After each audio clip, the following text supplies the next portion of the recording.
Okay, so good afternoon. We don't know how many people are on, do we?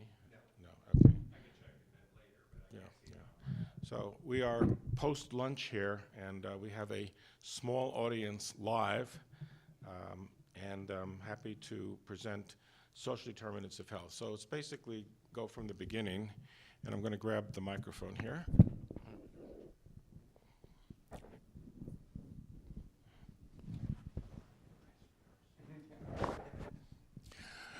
Okay, so let's, right now, social determinants of health are in the news. People have discovered them, and let's just look at the what the premise is, a little bit of the history, and how it affects how we can use this in our own work.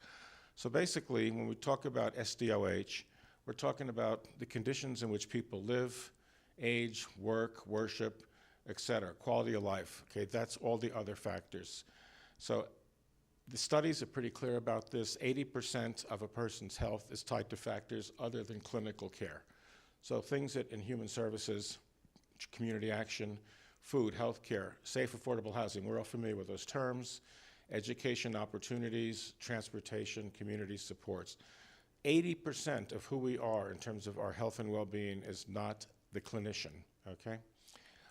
And basically, the key is having access to resources or experiencing a lack of these resources can have a significant influence on population health outcomes related to what we basically consider poverty.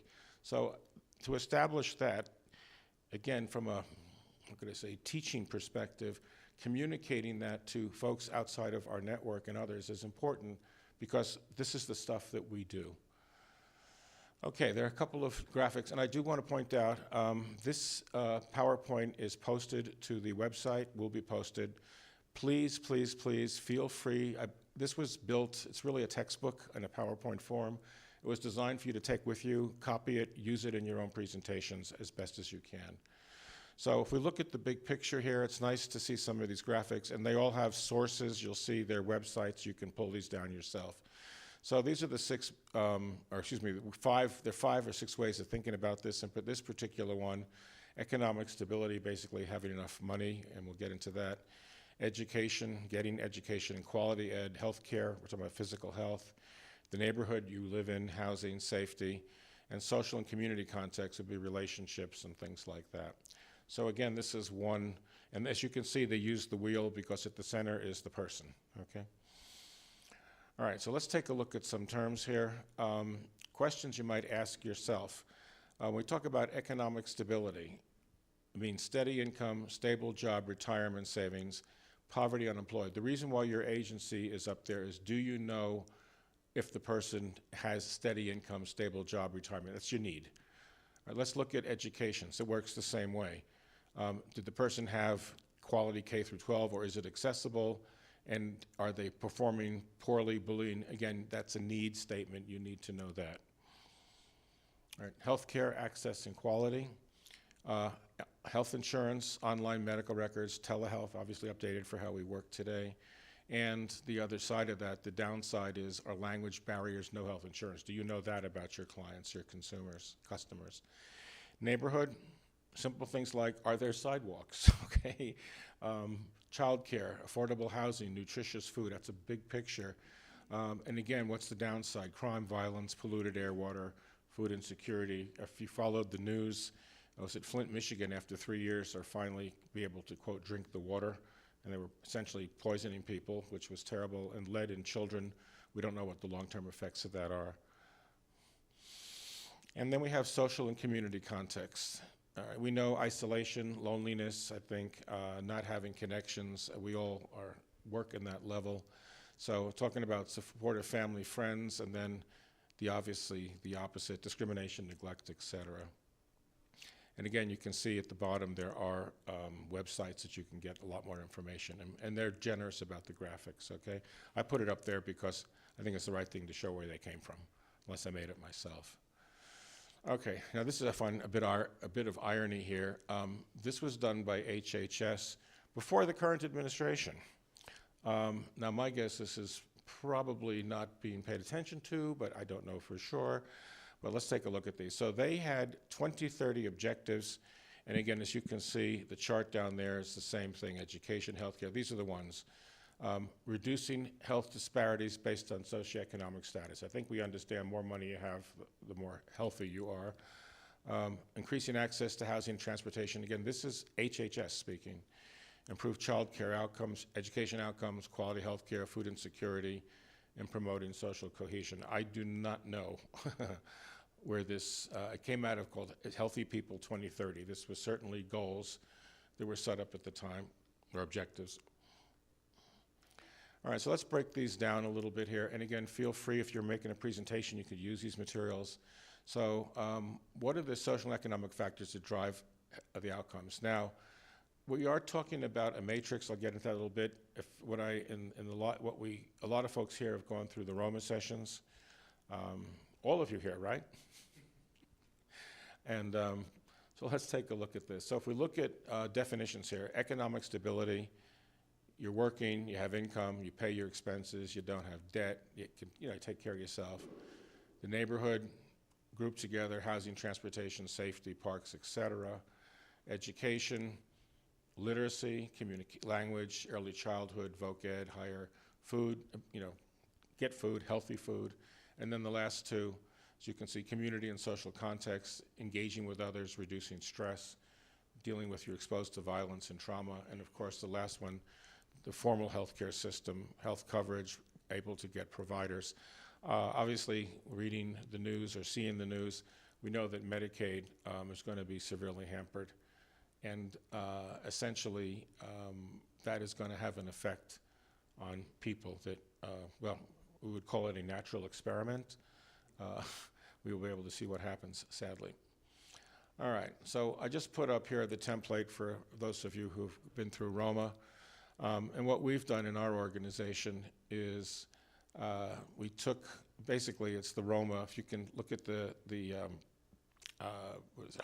vertical axis. On the left-hand side, those are benchmarked. We use terms in crisis, vulnerable, stable, safe, and thriving. And their scores, and if we look at the horizontal, then these are just some of the many possible social determinants of health. That's a blank template. Okay, another one, they're pretty, they're fun, And again, if you look at this is an expansion of it. Again, social support, you can see these healthcare, housing, food, and again, it's all connected. I think of it as a hub, it could be a tire, a bicycle, whatever, so that type of stuff. So there's tons of these online, so I just pull out the ones I thought were the nicest. All right, now this one I thought is a little more useful. What you do is you break into the body the percentage of what we call social determinants of health. This is the 80-20 routine, okay? So if we look at the top here, in the 40%, what affects your health is education, job status, income, community safety, 10% physical environment, and then health behaviors themselves, diet, exercise, alcohol, sexual activity, tobacco. There's your 80%. And so when you, again, think about it, 80% of who we are as people and our health and well-being are stuff that are outside of our physical body. And we need to think about that. Only 20%, and that 20%, by the way, is access to care and quality care, okay? Which again, under Medicaid is gonna be a problem, but that's for the future a little bit to figure out. All right, so let's look at social determinants of health and poverty. So essentially, when we don't acknowledge them or work with them, we create health inequalities, worse outcomes, and more expensive care. All right, if you don't prevent it, then you are treating it, and it's more expensive in that way of doing it.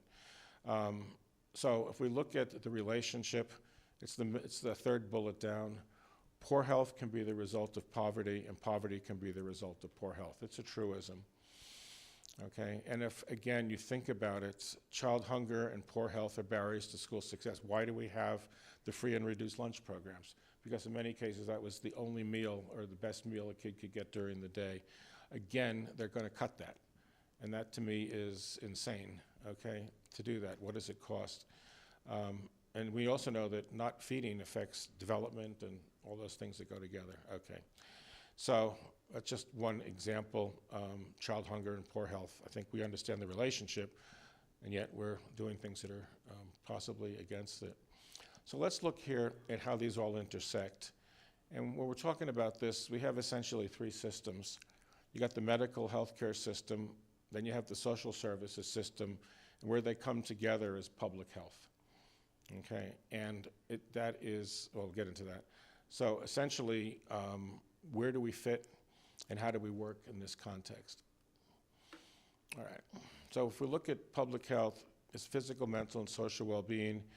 And in the public health world, environmental health, we call community health, violence, abuse, neglect, the health economics, affordability of health care, public policy, which we know is playing out right now, real time, and mental health. So these are where they all combine together. And we have a role in this. Okay, so how do we get this done? This is a variation on silos. And so, we basically have to get out of our silos or fish bowls, and working in isolation doesn't make sense, and it's economically insufficient. And I think that message has been coming across in this conference of working collaboratively. I think we have to do this. Okay. So what we're talking about is integrated multidisciplinary approach, where the social services work together, the municipal, city and county work together with nonprofits. I think in Colorado that is certainly the case because CSBG funding comes into the counties and other municipalities and it is subcontracted out. So that model, for the most part, is present. You need to think about the 911 fire and EMS system. I'll talk about that a little bit. And of course, criminal justice get involved in this as well. So you're talking about all of these folks coming together. I think if I remember, was it the conference, was it Breckenridge? Yeah, when the sheriff, yeah, that was pretty extraordinary. For those who did not attend that, a fellow with a full uniform wearing his guns and all that got up there. People thought maybe we're in trouble. In fact, he was the sheriff. And what he found was he said that the mental health system was not properly identifying and helping find placements for mental health. So they literally took police officers and social workers, they put them into a car, unmarked, and it looked like you were getting a visitor, and the idea was don't make the situation crazy. And he had the statistics. I was very impressed with this guy because he had hard data to show that that simple intervention reduced injury to his officers, let alone getting people. So it was a good study. I don't know, did anyone ever follow up on that? Do you know? Yeah, he actually is in the news fairly frequently for that approach. It's seen as a best practice. Good, good. Sheriff Fitzsimmons with Summit County. Okay, yeah, no, I was, pretty impressed. It was good. Okay, so again, more integrated. What do we mean by healthcare? Well, the emergency room, infectious disease, okay, psychological, pain, substance abuse. You see this, let alone people that are experiencing homelessness. This is stuff that is out there on a regular basis. Then talk about, solutions, city, county, shelters, religious, all these things working together. I think Denver for a while had the Safe Parking Initiative. I don't know if that's still going on, where they, where basically they had a safe area where people could sleep in their cars, their motorhomes. They had but I don't know what happened there. All right, this to me was really interesting. This is new. Everyone gets familiar with United Healthcare.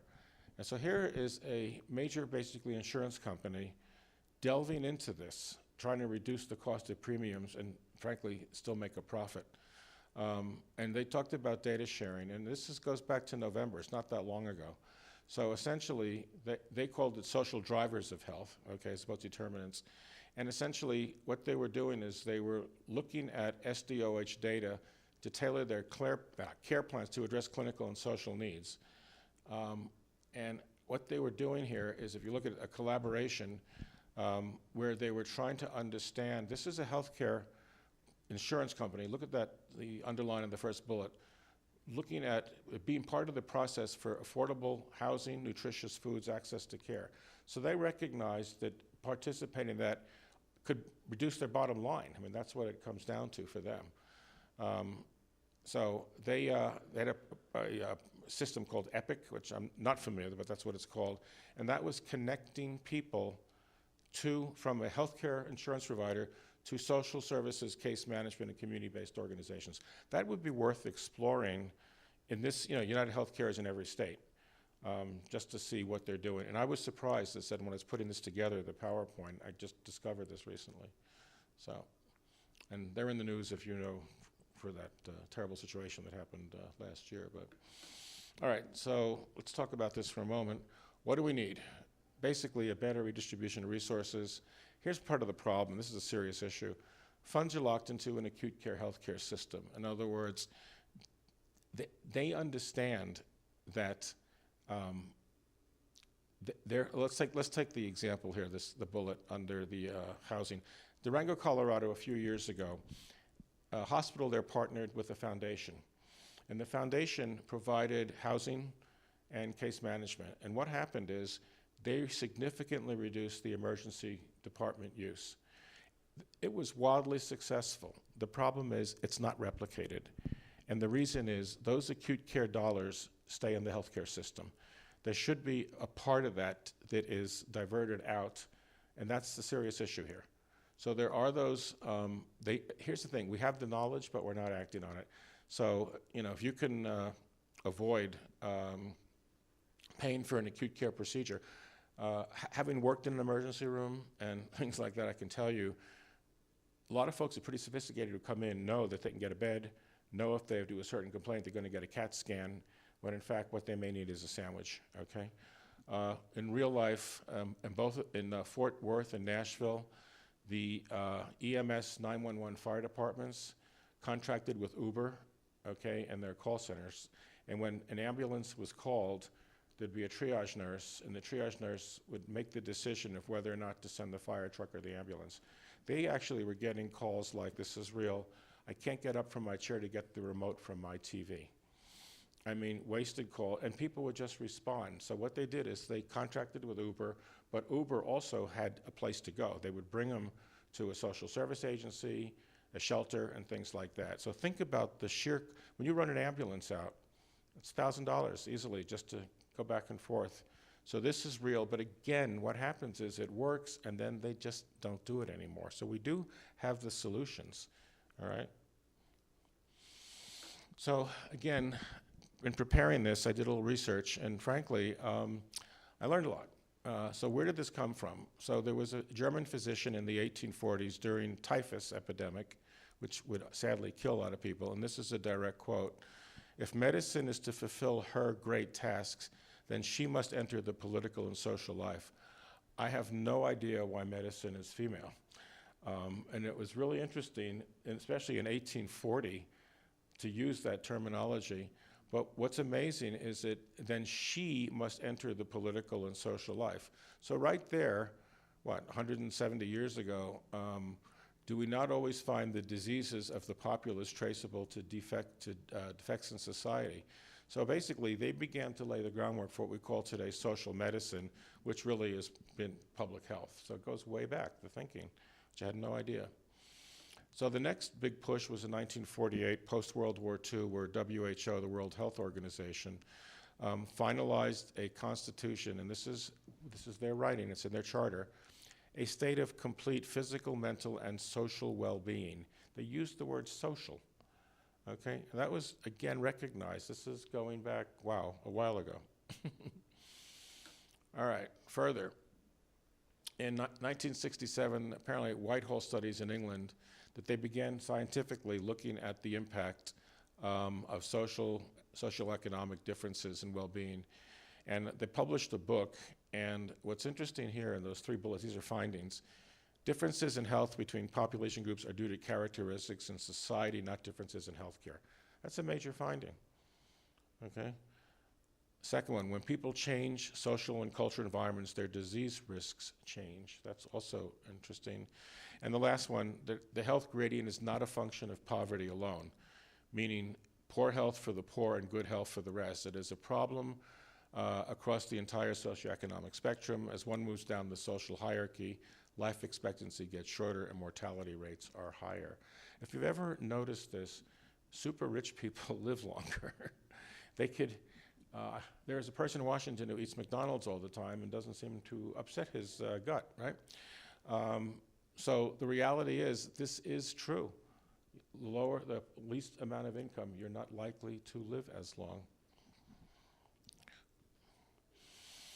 2010, this was a chart, and again, I'll explain this a little bit here.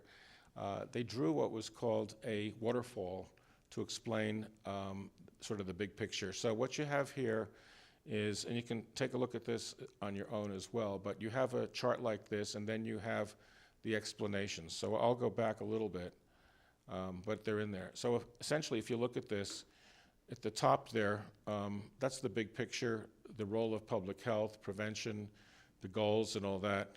And as the river flows downstream, the midstream is where you take what is basically the policy and the funding, and you turn that into programs and services for the people in the delivery system. And then further downstream is where you are actually affecting people's health. It's a simple graphic, but it shows the continuity of, at the level, the policy planning and funding, the implementation at the midstream, and then the actual delivery and the people getting the services. Simple graphic. So again, this explains it, in more detail and things like that. So, but the point is, I found this to be useful, breaking it out, giving it as a handout, and explaining how this works. All right, so again, going back to that midstream, this is where we all come together. All right, that's the hospitals, the social services, and you have the policies and the funding, your coordination, promote healthcare, things. So that's the Uber drivers working with the 911 systems in the hospitals, okay? So again, where we are right now with some of the changes at the federal level is in that upper segment, again, with policy changes that probably going to have adverse effects on our population. And then, of course, the last part is the individuals get connected themselves, not just on healthcare, but to the social services as well. All right. And the bottom line is there's spending all along the way. Money at the top, money for delivery, money on the actual coordination and services. When we did that DIMCAM project in Denver, that's what this was. And that, unfortunately, City of Denver did not get it. So, all right. So, what drives health outcomes? Again, clinical care, only 20%, while SDOH affects as much as 50%, or we said actually up to 80%. And then things that we talked about, housing, transportation, et cetera, et cetera, et cetera. There's also an acronym called HRSN, health-related social needs. So that's directly showing that the need is as much health, and we'll look at that. All right. So if you look in the middle of on the right side, the health-related social needs, it's an individual's needs that might include affordable housing, healthy foods, or transportation. So right there, you're using the word health and social. I like that term because it puts it together. It's not keeping it separate. So again, common sense in a sense. The unequal distribution of social determinants of health is the root cause of health-related social needs, and I think that point is sort of overkill here, but we need to look at those specific ones as well as the bigger pictures for social determinants of health. Okay, so if we look at breaking apart, we call them domains. We know research in housing is very clear. Housing first, right? In other words, you need a roof over your head if you're going to get any change. If you're in different places moving around, it's not going to stick. That's been well established. Okay. So supportive housing helps folks with chronic conditions, especially behavioral health, addiction, things like that, health outcomes. And the other thing is, if you don't treat those, you're paying for them anyway. You're paying for them anything from emergency rooms to crime to, et cetera, et cetera. Simple things like lead paint in homes, secondhand smoke. I mean, this is stuff that there's an education component of this too. All right, food and nutrition. I was talking to someone here at the table this morning where they're saying that they're just cutting the money of food available for food banks. Tractor trailer trucks are not coming in. They don't know where they're going to get the food from. I mean, this is real as of talking this morning, kind of disturbing, frankly.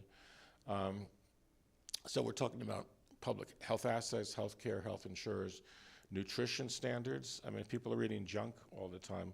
with the exception of that individual in Washington, D.C., who somehow is immune. Okay. Emergency departments, okay. This has been studied. If you look at emergency departments, high prevalence of social needs, including food scarcity, at least 20% or more come in, 30 because they're hungry. I had always thought that, in an emergency room, there's your trauma side, and there is your general medical primary care side. That's a typical how emergency room is set up. My thought was to get the third one, which is a Subway franchise, and just go in there, because half the time, it's about hunger. And I'm not minimizing that, but it's a lot cheaper to buy a sandwich than to run a CAT scan. That's what I said earlier. And this really, really happens. I've spent time in the emergency rooms working, get a permission and just sit there for a day and watch it. It's totally real, okay? And then people keep coming back, and by law, you can't turn away someone. So that's what they're doing, all right. So the other part of this is, which I learned, is that food insecure patients in the emergency room are more likely to have chronic pain, mental health, substance use and abuse, homelessness, and that all is tied together. And yet we know this, and at the same time, what are we really doing to ameliorate it, okay? And that's where it sort of comes into focus, is the emergency departments. All right, so again, food insecurity, adequate food, and it's funny, EDs, education departments, have now been described as social welfare institutions. It actually is getting that name, which is crazy. And so the doctors themselves, from personal experience, my brother is an emergency room physician. He also runs these things, and it's all day long in New York City. This is what you're getting, okay? And in other places he's worked in. But it's so weird. Food and emergency use are statistically related, okay? All right, so if we look at transportation, again, it's funny, it's not my words, but sidewalks, bicycle infrastructure, public transit, non-emergency medical transportation. Some of the municipalities now do not charge you to get on a bus, because they want you to use it. I mean, Portland, Oregon, for years, if you're riding within the city itself, you just get on a bus, end of discussion, let alone the pollution and all that good stuff. All right, here's another one. And I'm actually a proponent of basic income support, okay, where you give a check, and that works. And again, it's been studied, you could provide people with a check. The majority of people spend that money properly on the things, in the basics, that's what they're spending them on. And also early childhood care and education. So these are things, again, that we know work, and yet I don't think we've mobilized ourselves enough to convince people that that's the stuff. And of course, good case management. This is where, I can see a demonstration where an hospital emergency department would contract with a community action agency and all its subcontracts and begin to provide some of those services. There's technology that supports this and the whole thing. Okay, so this is sort of the big picture here, improving health outcomes and things like that. Okay. Again, this is HHS before the transition. And if you look at CMS is Medicare, Medicaid, and that, if you can see by the X's, they were doing this. They were paying, like in CalAIM in California, you could use Medicaid dollars to cover those social determinants of health in the system that was there. If you look at ACF on the right, Administration of Children and Families, that's CSBG is under there, right? All right, so we know about housing, food, case management, social mobility. SAMHSA is mental health and substance abuse. CDC, so it's pretty, the health resources, HRSA, that's home-based care and things like that, homemaker services, chore services, things like. So basically, HHS has all of this, but the question is it coming together at the local level? I mean, that's part of the problem, those fish bowls and those silos. So the infrastructure is there. Will it be there? I don't know. Social needs related to housing, food, and safety, significant obstacles. You want to screen for that's where we're going to get into how to do this in a minute, how to screen for social determinants of health. And again, the screening tools, you're beginning to see this now. Physicians' offices are asking these questions for the first time, all right? Primary care docs are beginning to actually ask those questions. If you're, I get Medicare, okay? When I go in, they ask me these questions every single time. Are you, physically falling? Are you safe? Do you have access? So it's already taking place based on an older person. So I'd like to see this extended because it is, part of the way that we would do our business. All right, so what you have here, I looked at different forms, and I guess you can emulate these.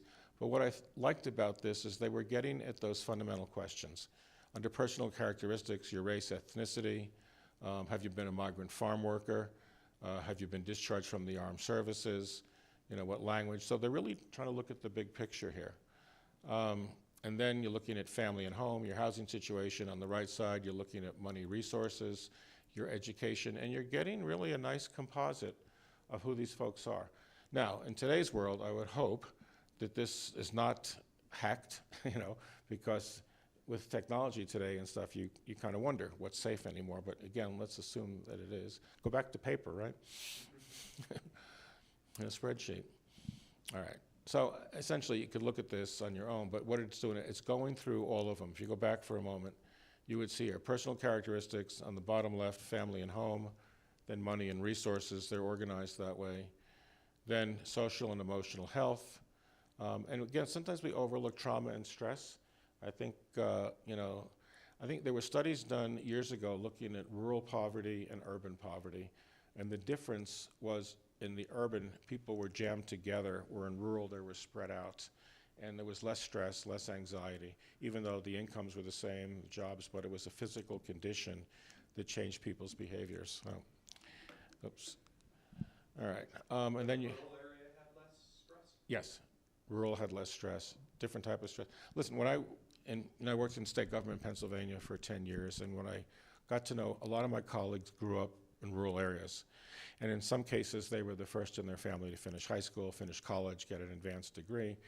And they said that part of their way of life was hunting, and part of their food was that's how they ate on some of this stuff, okay, let alone growing stuff themselves, but that was part of the culture. So, yeah, and what was interesting is when we looked at, I was involved with research and evaluation and stuff in the state. We looked at poverty, rural, and in urban, and the rural folks, the only services that they would accept would be health care. They wouldn't take the cash, whereas the urban took the cash and the health care, just differences. So it was a mindset of how they were thinking. It was very, very interesting, because the poverty levels were the same. But, it's how they perceive themselves as well. It was very interesting. Okay. Now this is where Ben was going to come in. What time do you have? 1:41. I could call him. So, all right, I can just show you this, but we're going to do a demonstration shortly, but I'll just get to this. All right, so basically, this is how it could look in a software product. We're going to use our own software, not sell it to you, but show you how it can work. Because what we did is, in our own product, we figured we've been doing this for years. We just never called it social determinants of health. And now we use that term. All right, so this is just an example of a screen. All right, and you would use your mouse, obviously, and click it and things like that. And we'll have a live demo here. So again, in our world, what we created was, without even looking at the form, we kind of, when you're in software, you learn this stuff, right? Work status, and then you get to household type. It's all there, housing. I mean, the issue is, what do you do with the data when you get it? That's the real question. All right, so what we found were some good screens that were out there. So there's a lot of stuff published on this. You get the Medicare, Medicaid folks, what's called CMMI, Accountable Health Communities. What I don't know is if you go to these sites today, if they've been taken down, because a lot of this stuff has been obliterated, okay? So again, it was getting at, and this is federal government. I mean, looking at housing stability, food, transportation. So I think if you're making the argument, the feds at least thought this was a good idea. and I'm thinking the rank and file that are still there, if they're there, would support this as well. So looking at that particular tool, this is the health-related social needs screen. This is the 8 areas they're looking at, which again, there's a certain redundancy here. It's the same stuff. All right, and then there's another tool. This is not our tool, but again, this is a survey. And anyone can use this. This is public domain stuff. So you could take this, create your own form, put it into a piece of software, things like that. All right, so again, if you're asking about food, are you hungry? Do you think food would run out? Are you at risk? Are you food insecure? That's the word we use. That's a good example, by the way. If you're talking to someone who doesn't understand it and you say food insecure, they have no idea what you're talking about. You have to explain certain things. Or what does experiencing homelessness mean? You know, we have stereotypes and things like that. Like, I'm not homeless, I'm sleeping on my brother's couch. Exactly. Yeah, exactly. Or I'm in my van. I mean, yeah, so. All right. Again, transportation, if you lack transportation, you know, how do you get there? How about utilities? Really fundamental questions, and that's would go into software or paper.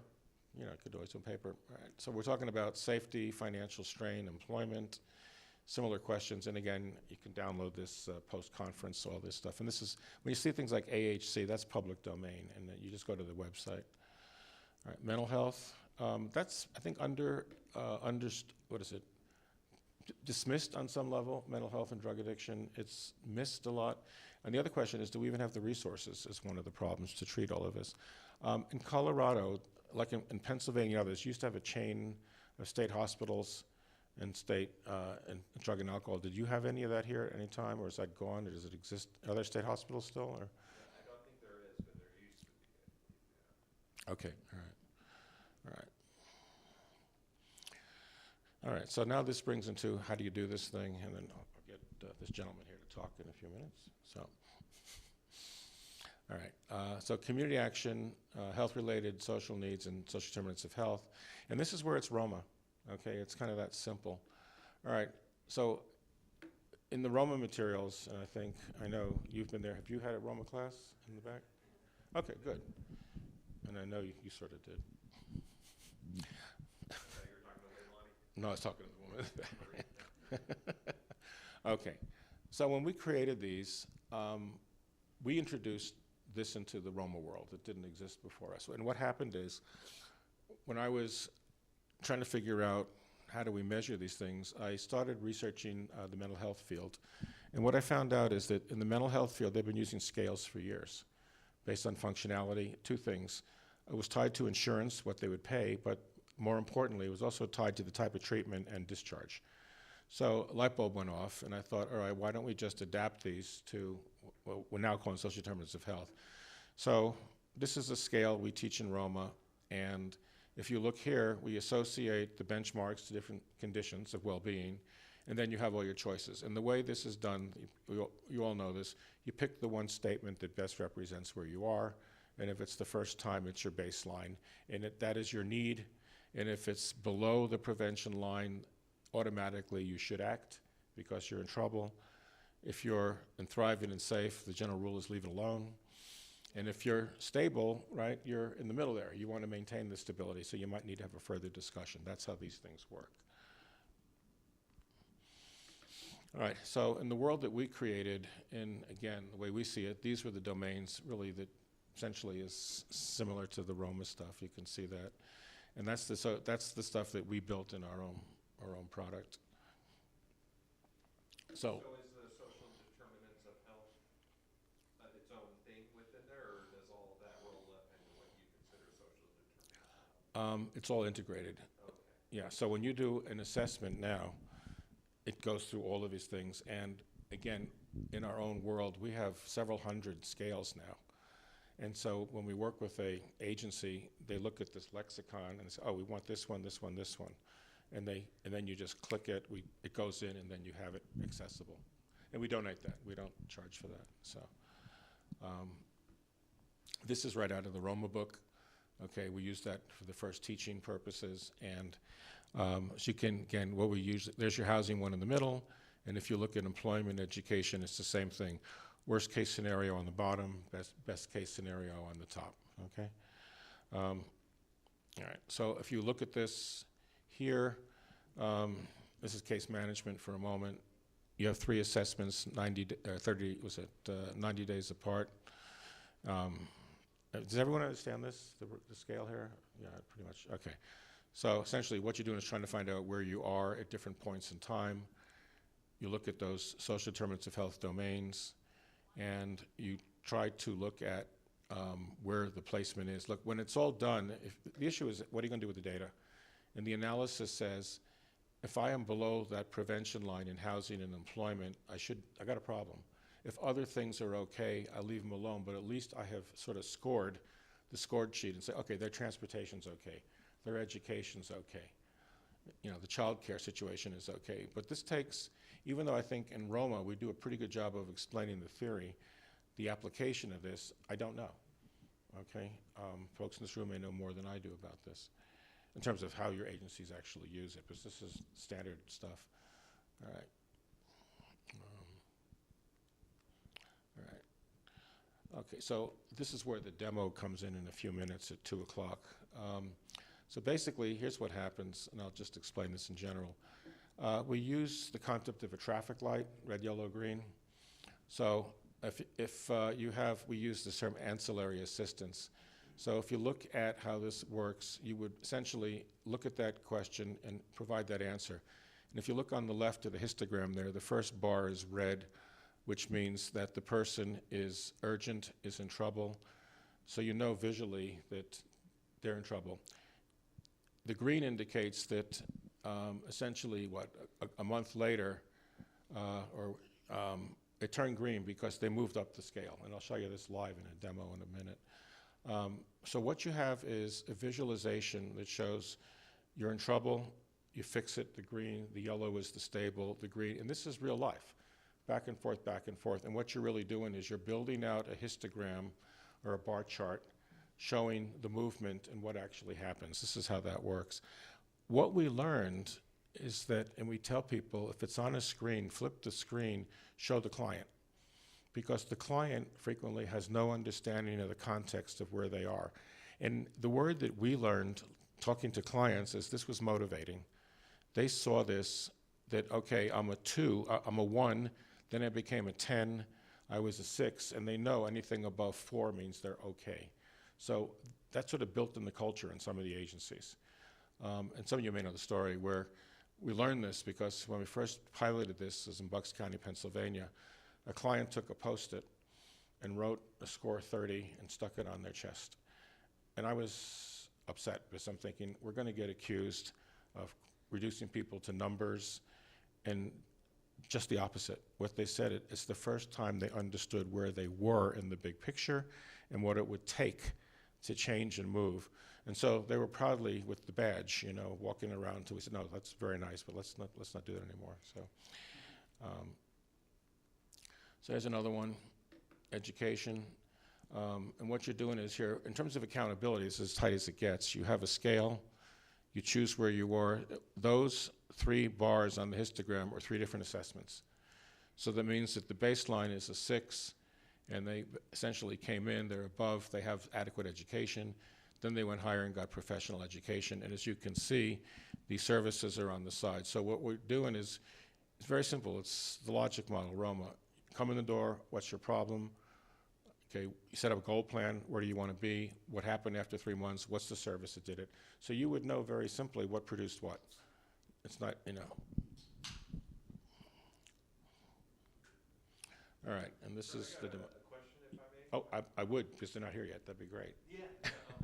So you mentioned several times that, the issue isn't necessarily collecting the data, but what do you do with it, which gets me to my question of, how do you decide which indicators or domains or kind of questions to ask? And maybe in light of, trying to win over business support or elected official support, etc. That's a good question. What we have done working with agencies is we show them the big picture and say these are the 8 big ones, transportation, healthcare, and all that. And then for example, in education, it could be adult education, it could be child education. Employment could be employment training, it could be full, So the agencies sort of look at, and we're coaching them, choose the ones that you want. But it's not the high level that you would think that maybe the board or the administrators, managers would look at this. What we end up doing, and this is, because a lot of agencies don't have the capacity, we fill that void with what we think is there, but we are outsiders in the sense, and you're sort of making that the big picture, like we know we need housing, we know we need food and all that.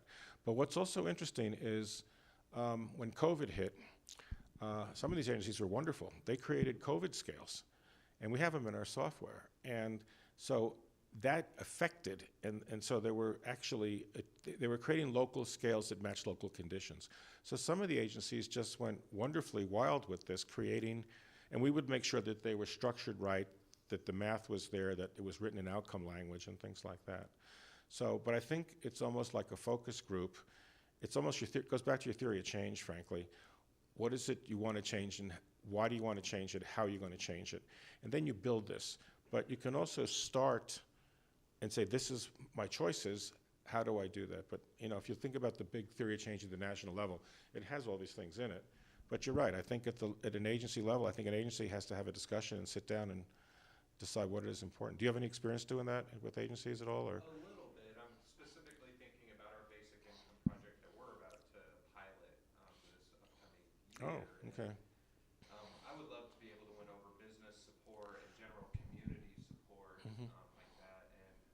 And I mean, I could ask a million questions, right? And so I'm trying to think, how do I focus it to get the right data, to not waste their time or our time, Yeah. the customers filling out the assessments. Well, people are always better when you give them something in their hand to work with. So take, say, the 8 and say, here, this is, can you think of anything else? Can you add to this? And I'm going to get this gentleman here in a second because he has operationalized this. And I think it'd be worth a discussion. I could have a follow-up with you on that too, but we sort of do it informally because the agencies don't quite do it and they say, oh, that makes sense. So introduce you. What is your name again? Andrew Corbin, yeah. The gentleman here, can't see him, he is from Wyoming and attended a Social Determinants of Health training at the conference last year, and came up to me, and I remembered you a little bit, and he said, I used the stuff. So can you take over here for a minute and explain what you did with this stuff? George Carlin here with stuff. All yours. Thank you. Yeah, my name is Andrew Corbine. I'm a social worker at a federally qualified health center in Cheyenne, Wyoming. And then I'm also on the board for the State Association for Wyoming. I really like how you asked that question, though, which is kind of leading what we did to implement in our program. It's taking that outcome matrix and really catering it to what our services are and how we can demonstrate our impact. So you got all those indicators, but not all of those are going to be met by a specific agency. We don't do anything for employment as a community health center. We don't do anything for child care, but we do help with, food assistance, food SNAP applications, food pantries, transportation like ADA compliant transportation, health insurance enrollment, things like that. And so that's kind of how we built our model. Was here are the things that we know we have a primary impact on, that these are primary services. We can measure our output by providing these services. And then, for those secondary ones, then you can track those as well as saying, here's our community partners. We can't directly help you with this, but we know who can. And then from there, you can track and show, specifically for your instance, maybe we couldn't do this specifically, but we know somebody who can. And you can follow along and see how they fall in these indicators during your checkups. Or 3 months later, oh, this person has a vehicle, has transportation. So seeing from that 3-month growth, and you can actually take that in the way that we're doing it, which is providing that for building our own fundraising. Because a lot of our funding comes from grants, but it's more focused specifically on the primary care, the behavioral health, pharmacy, dental, that direct healthcare. Whereas as we're building out this program for case management services, you can demonstrate, like, just as you can to show somebody's blood pressure is going down, or you can show that that their diabetes is being controlled. Same way that you can show we've gotten them access to food through SNAP. We've gotten them connected with transport services. We've gotten them on health insurance to be able to access their prescriptions, things like that. And so we attended this conference and same presentation relatively back in September of 2023. And ever since then, we have been tracking data. We've got about 18 months worth of data.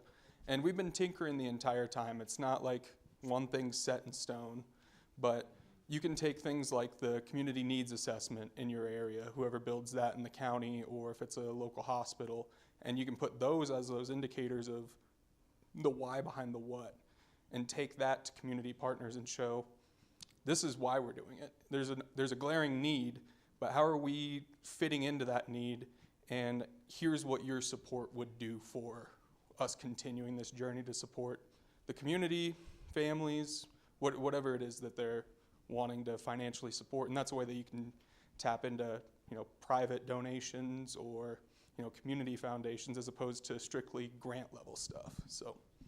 And did you use any, when you try to convince people, were you able to use some of the charts and graphs at all? Yeah, so fortunately I don't have my laptop with me, but we pretty much built the exact same thing of that outcome matrix. With the stoplights, we've got people and from that, not just what level are they at, but what sort of follow-up we expect. So if you're in crisis, we're following up with you within a week. At least every week. We want to keep following up with you until we can get you to a level of stability. For some people, let's take the example of housing. Housing is not quickly moving at all. I'm sure everybody knows that. But you can see, like, all right, this person went from living underneath the bridge, living in a shelter, to, hey, we found them a family or a friend. We found them a more long-term shelter. And then 6 months down the road, hey, they got approved for a voucher, or they got approved for public housing. And you can show this of, like, helping guide them along the way. It helps for you showing the efficiency of your case managers or your team. And then it also shows that, like, we can say we did this many applications, we did this many case management appointments, but then putting a little bit more meat with the potatoes, This is how that impacted somebody's life. This is how successful we can be with these, and that's demonstrating the reasoning for why you should support this program, How's it being received by government, or the state, or local, and funders? So I'm the little fish for sure, But I know that it's utilized when we're going out and asking for donations, especially as we're looking for community grants. I don't know exactly what it is, but there's a specific program that private organizations and companies can use to donate towards. No, not just, well, Wild Gives is a little bit of a part of it, but there's tax incentives for community donations. It's something that's better than just donating to a 501c3. Like I said, little fish, don't know what it is, but we take this data and we demonstrate when you're supporting our clinic, you're not just helping somebody with being able to see a doctor or to be able to access their prescriptions or to see a mental health therapist. You see this wraparound style of services where these social workers like myself are working alongside providers, nurses, pharmacists, dentists, and we're making sure that they have everything that they need so that they can reach that level of stability that he demonstrated there. And that's our goal is, for every patient, by the end of our time together, everything's stable. And there's some things that you might work with someone for 2 years on it, but that at the end of that time you've demonstrated, this is the work. It's not just this is how many hours we spent with somebody. This is how many appointments we had, but this is the type of work that takes that longevity, that takes that investment back into the community so that you can make sure that people become successful, become stable, and then maintain stability for the rest of their life. Andrew, I'm going to move on to the demo. You're Let me good. ask you, I want to see what you did. Yeah, after this, I bet I can pull it up on my phone just to show you. So, Eventually, is it Yeah. something that you can send out to? oh yeah, absolutely. I could email you our scale. I'd love to see what you did. Yeah, because in the business, from training as well as this, to see someone take it and use it is gold. Yeah. It's that simple. So thank you for stopping me in the hall. Can you, if we can get Ben in here, you want to ask him? Yeah, yeah, yeah. Yeah, I got it, yeah, fine. So we're going to switch to the demo here. So thank you, it's really nice. So Ben, okay, we have to get online here, I think.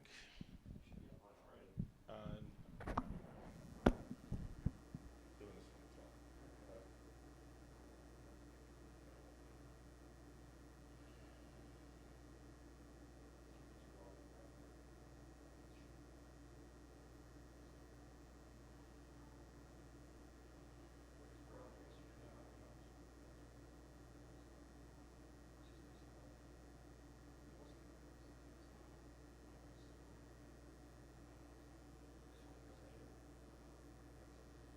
Right, this is Ben Richmond who's going to take us so you can see actually how this works in a piece of stuff.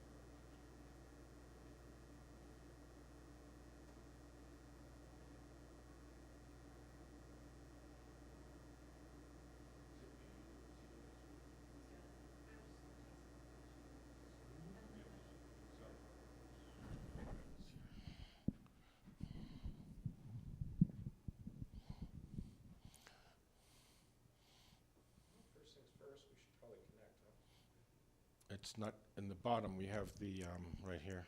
You want me to go grab an iPad? Yeah, hold on, what, you getting right in there? That's what you're gonna have to use. This was Yeah, just do that. nothing. I tried, it worked There's- before. Yeah, because you're not connected.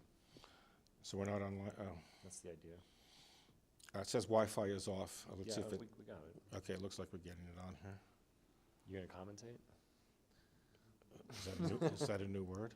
Commentate. Yeah, commentate, yes, I can commentate. What did you log on from before? I think this might work. Oh, there's the guy who eats hamburgers. No, they're funny, that might. Oh, there you are.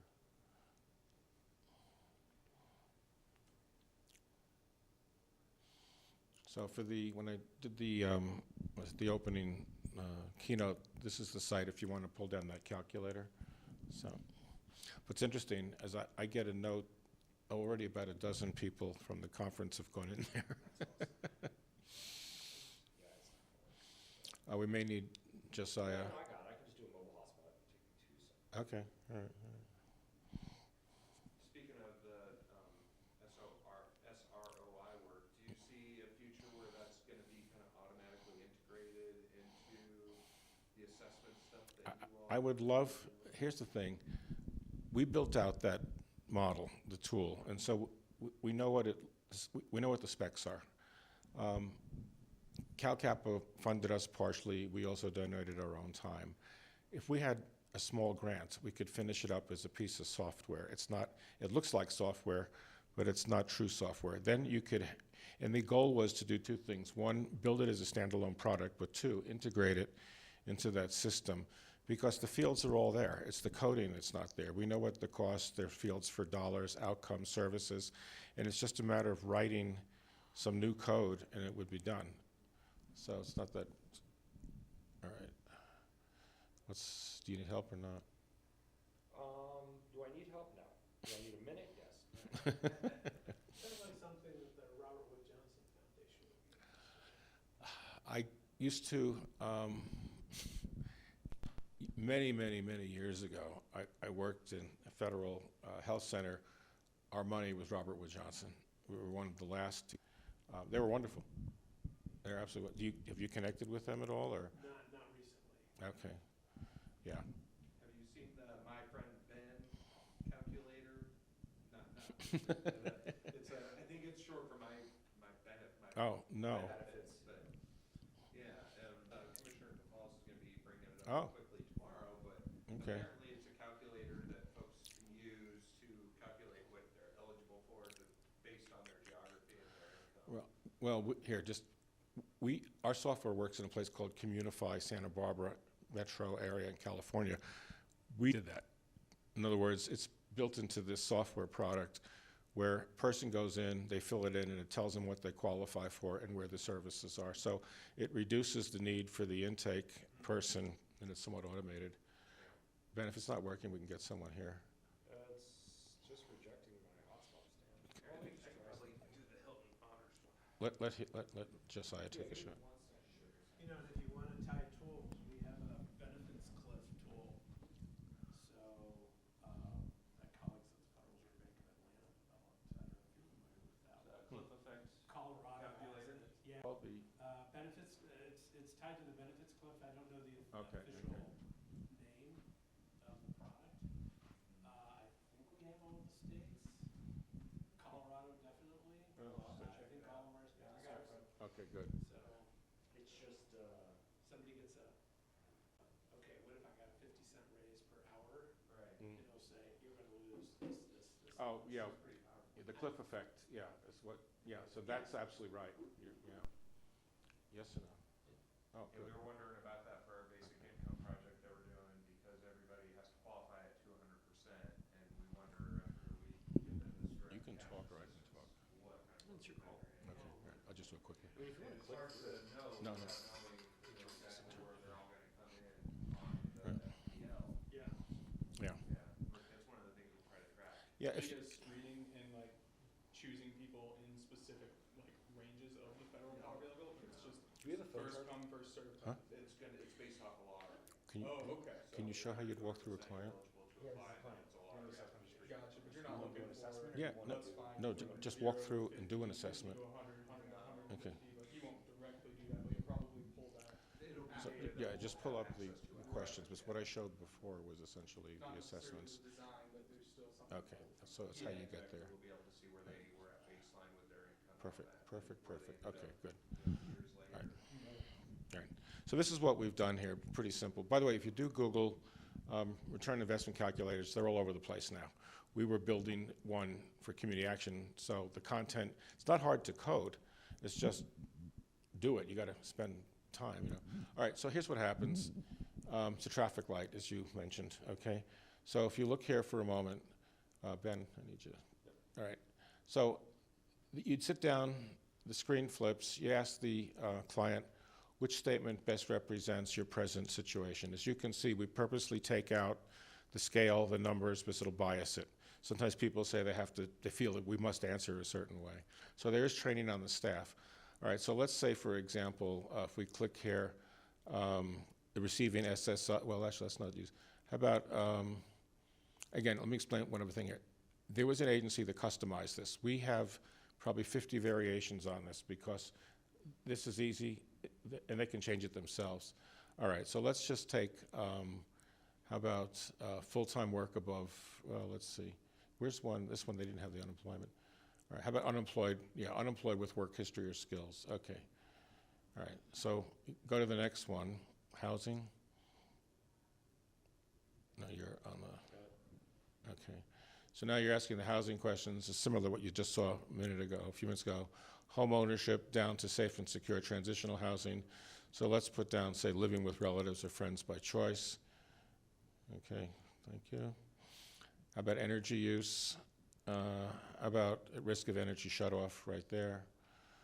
Okay, food and nutrition, let's put down food program SNAP right there. And for transportation, put down public transportation meets the family needs. So, okay, so up there, yeah, right up, shaded one, that's it. Okay, all right. All right, so what you have here is you have your assessment, and then, so these are the places, and then it's graphed, and you want to get to the, there it is. So it tells you that the assessment is finalized, and here's your baseline in those areas. So what you're seeing is, in the first one, red, unemployed, you must act. You're in the green for the next three, okay, and you're in the red. And so what happens is you begin to look, in this one, a pattern here. Again, this is obviously, we populated this ahead of time. So what you see here is the baseline. Then you have the services, and you would be able to show this where the services are brought in, where it's the red. So when you hit the drop down, you'll see again. All right. Do we have a list of services in there? There we go. So what happens is each agency decides what they want to put in there. They have a gigantic menu. They choose, so this customizes for their agency. And then you're clicking the service to the placement on the scale. So now you know cause and effect, or I should say association, between the two. Okay? Is there a way not to do it at the same time? So if you like were to do the assessment and then later go back in and enter in the. Oh, yeah, sure. Yeah, yeah. A lot of times they'll do that, they'll do the wrap-up work at the end of the month, they have a bunch of, like, especially rural, they get a lot of paperwork done, so. Yeah. All right, so that's kind of how it works. And what you're doing is when you see the different scales, you can show it to the clients and all that. So do you have a report maybe just briefly here? A report. Well, you didn't, or composite? Yeah, I mean, we have, Tiffany would probably be better with that, but. What type of report? Just to show them all together? The service and assessments? Yeah, what are you looking for? No, it's just going to show the bigger picture. In other words, the different domains together. So where you're showing the overall assessment. Yeah, I mean, well, like either Looker or reporting systems, take a few minutes to get that up. Oh, okay, then don't bother with it. Business analytics. All right, so look, the point is this. I just want to show you that you can automate these things. Yeah, we use another tool called Looker, which pulls it all together, graphs it, the whole thing. It's a Google product. Okay, so is there anything else in here, or is that? No, I mean, we have goals, projections, no, I mean, this is the. Yeah, so what- Social Determinants of Health. Right. So you would sit here, there's fields, you would type in the goal plan for the client, they would sign off. We make these a contract because you want people to agree to doing this or don't waste our time type thing. And then what you can do is there's screens when you put them all together and you see a composite of all the different scales. That's what I'm talking about. Yes. Okay.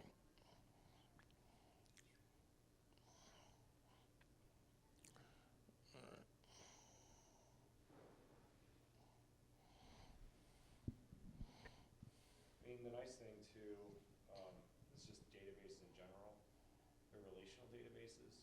So what you can essentially do is extrapolate. Yeah, sure. You can extrapolate trends. So it's not one-to-one. If you did research, and I guarantee every state probably has the same commonality that one of the biggest increases of employment, especially for women, is childcare. So you can actually prove it and say, of all the people who sought employment, well, we actually found out we provided more childcare services and employment services. So you can start to plan and use that for your strategic planning. Your community action plan is right in there and say, hey, because of this information from our community needs assessment, which we constantly use our own systems, I think one of the biggest things that Fred and I talked about was using your own data for your community needs assessment is so critical, because doing a census, things like that. We did a project in Las Vegas, and we used census data, we used our own data, comparing it, and there was a 20% discrepancy between the Hispanic population. So what do? We set up a bunch of outreach and marketing programs in Hispanic communities, and we fixed the gap. Little things like that make a big difference. Yep. So what Fred's kind of talking about is you can kind of look at it all in one shot. When you have business intelligence tools, like Looker or even your own systems, that's when you can start pulling in and say, show me, like we do this for Louisiana, we'll say, for all your agencies, show the top 10 services that are used, and then compare it to the top 10 needs. And guess what? They're almost never the same. So you'll food nutrition has grown. So that one's actually become much more of a higher, but we would see like housing, childcare, certain weatherization services. Those are huge needs out in Louisiana, but the things they were providing are backpack services, food. Now, it changes over time because food has become much more of a scarcity, as we're noticing. But it's really critical that goes into your strategic planning, and Fred's pretty good about that. Yeah. Scroll down a little bit here. So as you can see, there's education, positive story. Again, look what happened there. Go back down a little bit. You want up or down? No, down. Not sure. The other. That's up. Sorry, All right. right there. Employment. So what you can read from that, the person didn't have a job, person got a job, and paid well, person lost a job. Mm. So there's a visual representation. Yep. Would you go to the next one for a minute? Well, the other thing too, and I know Josiah, you know this really well, is the module 4 reporting and MPIs don't make a lot of sense for the 30, 60, 90-day reporting, because You could have gotten it between that window where you started and you got the job between that, but you're not counted because you weren't within that reporting period. So we always try to say, like, for the entire reporting period, how many people got jobs? Full stop. What's that? And so a lot of times I think that these reports don't help us in showing the qualitative kind of side of things. Yeah, so you can run another report and you can literally associate any services with any time Yep. frame, any placement on the scale. Projections as well. Yeah, right. So I don't have to go through this, but as you can see here, it's a visual picture. It's the old story again. It's a storytelling, but this has the hard data behind it. And when you're done, we have a looker, and it's like Business BI. These are these graphic packages that allow you to do fancy stuff. You put it together, and it's gorgeous. And we've done this. We're statewide in Nevada, Louisiana. You look at the entire state. You look at the areas of need. You look at the resources, and you really can make big decisions. And in Nevada, when the state office at that time was just glorious, we began to realize, oh my God, here, intuitively, I thought Nevada had a transportation problem. Didn't show up, even in the most rural areas. So transportation was not a need. We did find, of course, childcare was the big one. Childcare Plymouth, killers in yeah. rural areas.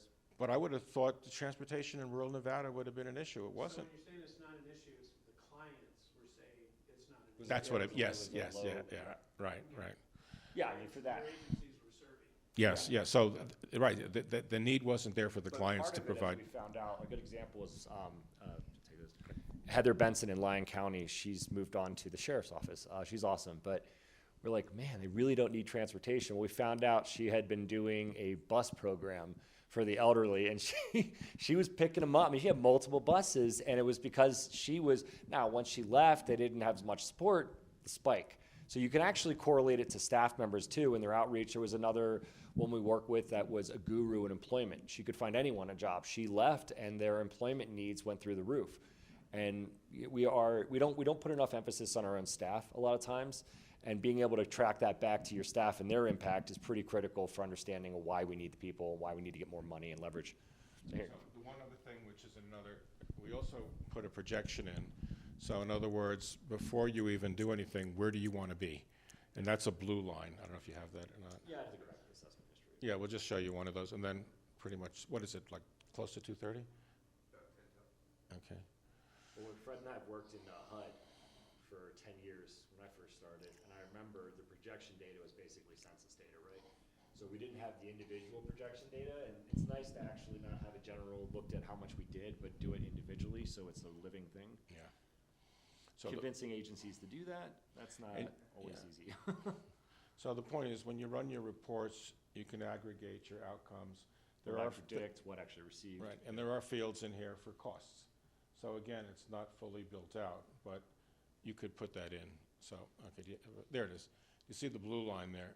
That's your projection. So what you're comparing ultimately is the blue line to the baseline and movement along. That's where you want to be. So it was the red, white, the traffic light, the green, the yellow, the red, and the blue was the, so. That's So Fred's contribution. Yeah. All right, so that's pretty much it. But if anyone is interested, I'm gonna log out, get you out. yeah. So any other questions on this? Just want to give you a sense. Not trying to sell you software, just want to show you how it works. All right. So, okay, good. Thank you, Ben. Yeah, let me get to log out. So. Okay.